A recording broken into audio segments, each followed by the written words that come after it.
Hey everyone, Professor August here, and today I'm going to be talking about these three books that are on my to-read list for this month. It's December 2024, and I finally have a little bit of time to actually sit down and read something that isn't directly related to my job. The semester is winding down, it is freezing outside, and so I think I'm going to spend the rest of this month just cuddled up and reading some good books. The three that are on my to-read list are books that were either recommended to me, and in one case, it's a book that I started reading, finished, really enjoyed, but I don't remember at all because I read it in such a hurry. And I just want to go back and revisit it, see if I remember it correctly, and see if I actually do enjoy it as much as I thought I did the first time. So let's talk about them.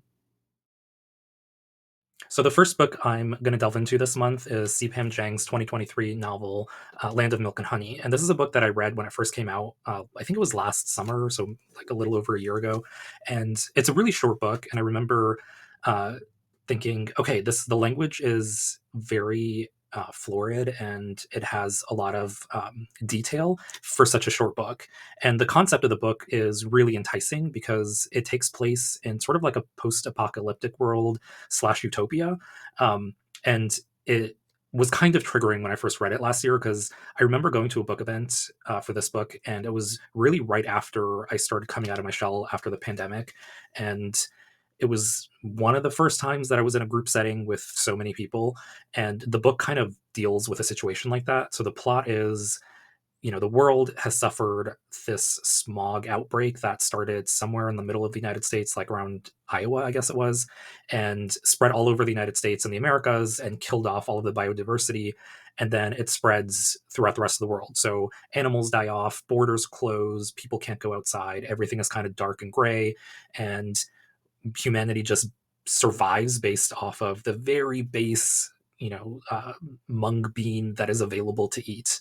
And our main character is somebody who is American, who is Asian American, who is a chef, and she's in the UK when the borders close. And then once the borders close, she can't come back to the United States. And so somehow she finds herself in this utopian area somewhere in Italy, this new country that has been formed on the top of a hill. And we sort of explore her sexuality, her relationship to food, her relationship to other people, her relationship to capitalism, and her job and her mom. And so I'm really excited to go back to this and look at the details. I think when I first read it, I distinctly remember thinking this is just a book about, it's just a food book. It's a book about different tastes and sensations when you have food. And I vividly remembered descriptions about food. So now that I'm going back to this for the second time, I'm going to take it a little bit slower. I want to read through it and see how much detail I remember, but also what it's all for. Because again, this like borders closing and people not being able to travel or go outside very much, it was a little too close to home last year. So I'm going to see how much I enjoy it this time. The second novel that I'm going to be reading this December is this book. It's by Zaina Arafat, You Exist Too Much. So I remember this book coming out a couple years ago, and I was really interested in reading it. So I acquired a copy and then put it on my shelf and never touched it. So it's been a couple of years. I'm really excited to read it. It's been, 14 months or so now that we've been witnessing the onslaught against the Palestinians.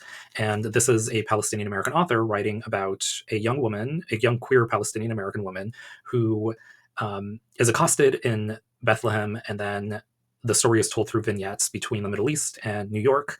Um, from what I've looked at in the reviews, it looks like something that's going to be really difficult to read simply because of the content of the book and the nature of the plot. It's an abusive mother, a young queer person trying to navigate life in the United States and contend with queer identity and American identity and Palestinian identity. And so I'm really looking forward to reading this and seeing how much of it resonates with contemporary life, because I think a lot of it will, especially given the politics of what's happening and the wars that are going on. So I look forward to giving a review of this one. The last book that I'm looking at this month is this book that I'm really excited about. This is Kathy Wang's Imposter Syndrome. And this was recommended to me by a student last semester.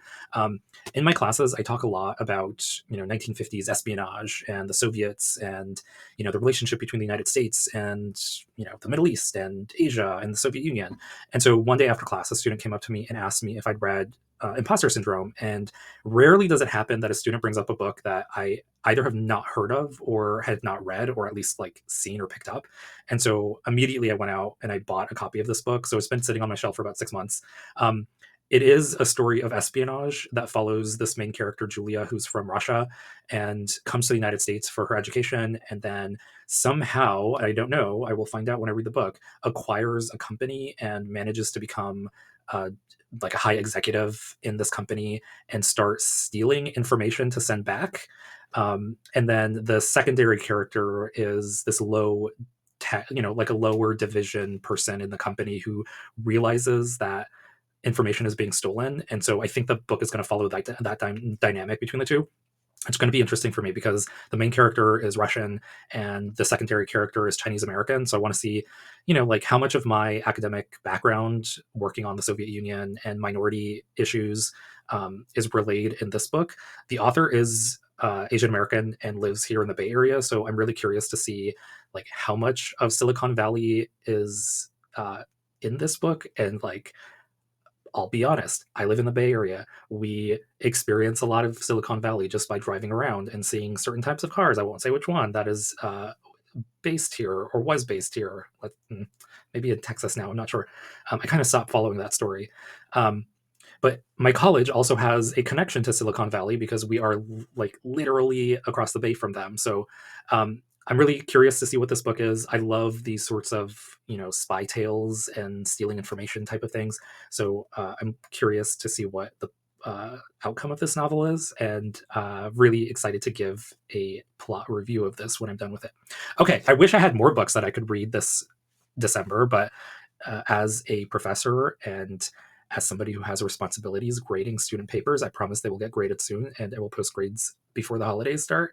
I just don't have time to read more than maybe 3 or 4 books a month. I know a lot of my friends are able to read like one every other day. I don't know how you do it. I just don't have the time for it. So these are the 3 that I'm going to sit by a fire with, maybe a nice coffee or hot chocolate, and I'll come up with reviews when I'm done with them. Bye. Alright guys, thanks so much for watching. Don't forget to like and subscribe below. Catch you in the next video.